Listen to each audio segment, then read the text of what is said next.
میں اپنے فکر کا خلاصہ آج آپ کی خدمت میں پیش کروں گا، وہ میرا اس سلسلہ اجتماعات کے اعتبار سے الوداعی تحفہ ہوگا۔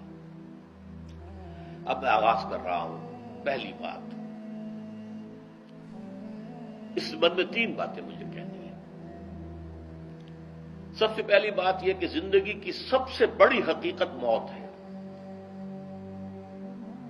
ہم بھلائے رکھتے ہیں، اپنے ذہن سے اسے دور رکھتے ہیں، لیکن واقعہ یہ ہے کہ زندگی کی سب سے بڑی حقیقت موت ہے۔ خدا کے منکر پیدا ہوئے ہیں، لیکن موت کا انکار کرنے والا تو کوئی پیدا نہیں ہوا۔ اس لیے میں نے آیت آپ کو سنائی، کل نفس ذائقۃ الموت، ہر سی نفس کو موت کا مزہ چکھنا ہے، ہر جاندار کو موت کا مزہ چکھنا ہے۔ ثم الینا ترجعون، پھر ہماری طرف لوٹا دیے جاؤ۔ تو زندگی کی سب سے اہم حقیقت موت، اور موت کے بعد رجوع الی اللہ، آخرت، یہ سب سے بڑی حقیقت ہے۔ ایک حقیقت سب مانتے ہیں، سب جانتے ہیں، دوسری حقیقت کے اوپر پردہ پڑا ہوا ہے۔ میں نے اس اعتبار سے نوٹ کیا، یہ الفاظ قرآن میں 3 مرتبہ ہے، کل نفس ذائقۃ الموت، ہر جاندار کو موت کا مزہ چکھنا ہے۔ انبیاء اس سے مستثنا نہیں رہے، رسول اس سے مستثنا نہیں رہے، اولیاء اللہ مستثنا نہیں رہے۔ وقتی طور پر استثناء حضرت عیسیٰ کا ہے کہ ابھی وہ زندہ ہیں، لیکن عیسیٰ یاتی علیہ الموت، حضور نے فرمایا عیسیٰ پر بھی موت آئے گی، جب دوبارہ آئیں گے زمین پر اتریں گے، پھر اس کے بعد ان پر موت وارد ہوگی، ان کی نماز جنازہ پڑھی جائے گی، انہیں دفن کیا جائے گا حضور کے پہلو میں، شادی بھی کریں گے، اولاد بھی ہوگی۔ باقی تو یہ ہے کہ کل نفس ذائقۃ الموت، سب کو موت کا مزہ چکھنا ہے۔ عیسیٰ بھی بالآخر اس سے مستثنا نہیں رہیں گے، بلکہ قرآن میں ایک جگہ کہا گیا ہے افإن مت فهم الخالدون، کیا ہے نبی، اگر آپ کا انتقال ہو گیا تو یہ کیا ہمیشہ رہیں گے؟ کون ہے دنیا میں جو ہمیشہ رہے؟ انتقال تو ہونا، آپ کا بھی ہونا ہے۔ انک میت وانہم لمیتون، یہ تو مختصر ترین الفاظ تھے۔ اس سے آگے بڑھیے، سورہ انبیاء میں فرمایا کل نفس ذائقۃ الموت وَنَبْلُوكُمْ بِالشَّرِّ وَالْخَيْرِ فِتْنَةً وَإِلَيْنَا تُرْجَعُونَ، ہر جاندار کو موت کا مزہ چکھنا ہے، اور اس سے پہلے پہلے ہم تمہیں آزماتے رہیں گے، خیر کے ذریعے بھی، بھلائی دے کر، صحت دے کر، دولت دے کر، اولاد دے کر، شہرت دے کر، اور برائی کے ذریعے سے بھی، تنگ دستی دے کر، بے عزتی دے کر، اہانت دے کر، ذلت دے کر، وَإِلَيْنَا تُرْجَعُونَ، اور پھر ہماری طرف لوٹائے جاؤ گے۔ یہ وہ دوسری حقیقت جو میں نے کہا کہ جس پر پردہ پڑا ہوا ہے، بہت بڑا پردہ ہے۔ لوگ یہی سمجھتے ہیں کہ یہی دنیا کی زندگی ہے۔ قرآن کہتا ہے إِنَّ الدَّارَ الْآخِرَةَ لَهِيَ الْحَيَوَانُ لَوْ كَانُوا يَعْلَمُونَ، یہ تو آخرت والی زندگی ہے جو اصل زندگی ہے، کاش کے انہیں معلوم ہوتا۔ اس سے بھی زیادہ تفصیل سے یہ آل عمران میں آئی ہے کل نفس ذائقۃ الموت وانما توفون اجورکم یوم القیامہ، ہر جاندار کو موت کا مزہ چکھنا ہے، اور پھر تمہیں پورا پورا تمہارا اجر اور بدلہ دے دیا جائے گا قیامت کے دن۔ فمن زحزح عن النار وادخل الجنۃ فقد فاز، جو کوئی آگ سے بچا لیا گیا اور جنت میں داخل کر دیا گیا وہ تو کامیاب ہو گیا۔ اللہم ربنا اجعلنا منہم، اللہم ربنا اجعلنا منہم، اللہم ربنا اجعلنا منہم۔ وما الحیات الدنیا الا متاع الغرور، اور دنیا کی زندگی تو سوائے دھوکے کے سامان کے اور کچھ نہیں۔ دھوکہ کس معنی میں؟ یہ تمہیں اصل زندگی سے غافل کر دیتی ہے۔ تم کہیں سفر پر جا رہے تھے، تمہارا کہیں گھر تھا، تمہیں واپس آنا تھا، تم راستے ہی میں کسی دلچسپی میں ایسے مگن ہوئے کہ گھر بار سب بھول گئے۔ یہ تو تمہارا عارضی سا سفر تھا، تم نے اسی کو اپنی منزل بنا لیا، اپنا ٹھکانہ بنا لیا، تو دھوکہ دیا اس نے تمہیں۔ ویسے دنیا کی زندگی دھوکہ نہیں ہے، بڑی حقیقت ہے، اس لیے کہ حضور نے فرمایا انما دنیا مزرعۃ الآخرہ، یہ دنیا آخرت کی کھیتی ہے، یہاں بو گے تو وہاں کاٹو گے، یہاں کچھ کمائی کرو گے تو وہاں اس کا بدلہ ملے گا۔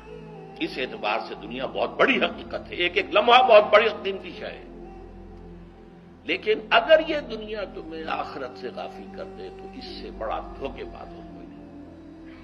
یہ اصل دجال ہے۔ میں نے تقریباً 60 برس کی عمر کو جب میں پہنچا تھا تو موت کا انتظار شروع کر دیا تھا۔ میرے قریبی احباب کو معلوم ہے، میں کہتا رہا، یہ بھی کہتا رہا کہ بھائی میں اپنے حصے کا کام کر چکا ہوں، جتنی صلاحیت اللہ نے دی تھی، جتنی بھی میرے اندر استعداد تھی، میں اس کو بھرپور طریقے پر استعمال کر چکا ہوں۔ دم واپسی برسرے راہ ہے عزیز و اب اللہ ہی اللہ ہے، یہ میرا معاملہ رہا ہے 60 برس کی عمر سے۔ اس کے بعد اللہ نے مزید 14 برس دیے ہیں، یہ نافلۃ لک کے درجے میں کہتا ہوں، اس کا اللہ کا عطیہ خصوصی ہے، نفل ہے، ہمیشہ کہتا رہا۔ مسنون زندگی تو 61 برس ہے ہمارے حساب سے۔ علامہ اقبال کے بارے میں سنا ہے کہ رویا کرتے تھے کہیں میری عمر حضور کی عمر سے زیادہ نہ ہو جائے۔ وہ 6 مہینے کم ہی رہی ہے حضور کی عمر سے۔ جو حضور کی عمر تھی وہی حضرت ابو بکر کی، وہی حضرت عمر کی، وہی حضرت علی کی۔ ہاں، حضرت عثمان 82 برس کے ہوئے ماشاءاللہ۔ پھر یہاں کے مجددین میں سے وہی عمر حضرت شیخ احمد سرہندی کی، وہی شاہ ولی اللہ دہلوی کی۔ ہاں، شیخ عبدالحق محدث دہلوی رحمۃ اللہ علیہ 82 برس کے ہوئے۔ لیکن یہ میں کہا کرتا تھا مسنون عمر تو 61 برس ہے، جسے ہم 63 کہتے ہیں، وہ اصل میں ہمارے حساب سے 61 بنتا ہے۔ وہ 63 قمری ہیں، جو 9 دن کم ہے، قمری سال جو ہے وہ شمسی سال سے۔ بہرحال میں اس وقت سے منتظر تھا، لیکن جو بھی وقت اللہ نے دیا ہے، اللہ کا شکر ہے، وہ مفید کاموں میں لگا ہے۔ ان میں خاص طور پر میں سمجھتا ہوں کہ اللہ کا مجھ پر سب سے بڑا احسان، اور مجھے پر نہیں، بہت بڑے پیمانے پر لوگوں پر جو احسان ہوا ہے، وہ میرا 1998 کا دورہ ترجمہ قرآن ہے جو کراچی میں ہوا تھا۔ 1998 کے مارچ میں میرا بڑا آپریشن ہوا، دونوں گھٹنے تبدیل کیے گئے، لیکن 98 کے آخر میں، حالانکہ میں چل نہیں سکتا تھا، کراچی میں مسجد جو ہے اونچی ہے، دوسری منزل پر ہے، تو خاص ریمپ بنایا گیا جس کے ذریعے میں ویل چیئر پر مجھے لے جایا جاتا تھا۔ میں نے درس دیا۔ اس درس کی گزشتہ چند سالوں سے پوری دنیا میں جو گونج ہوئی ہے اللہ کے فضل و کرم سے، اللہ کا کوئی حکمت خداوندی اس کے ساتھ وابستہ ہے۔ اس میں میرے کسی کام کو دخل نہیں ہے، میری کسی کوشش کو دخل نہیں ہے۔ میں نے تو جو درس میں دیتا آ رہا تھا سن 85 سے دورہ ترجمہ قرآن، البتہ یہ بات ضرور ہے کہ میں نے محسوس کیا تھا کہ سن 98 کے اس درس میں دورہ ترجمہ قرآن کے مجھے خصوصی انشراح حاصل تھا۔ میری ساری گفتگو کا حاصل کیا ہے؟ دیکھیے، نظریاتی تحریکوں کا تعلق اشخاص سے نہیں ہوتا، ٹھیک ہے، کوئی اس کا داعی ہوتا ہے، کوئی اس کا مؤسس ہو جاتا ہے، کوئی اس کا آغاز کرنے والا ہوتا ہے، لیکن نظریاتی تحریک افراد سے وابستہ نہیں ہوتی۔ افراد آتے چلے جاتے ہیں اپنا اپنا حصے کا کام کر کے، جس کو جتنا مقدر ہے، جتنی اللہ تعالیٰ کی طرف سے توفیق ہے، وہ اپنا کام کرے گا، چلا جائے گا۔ یہ چمن یوں ہی رہے گا اور ہزاروں جانور اپنی اپنی بولیاں سے بول کر اڑ جائیں گے۔ مبارک ہیں وہ لوگ جنہیں قرآن کی بولی بولنا نصیب ہو جائے۔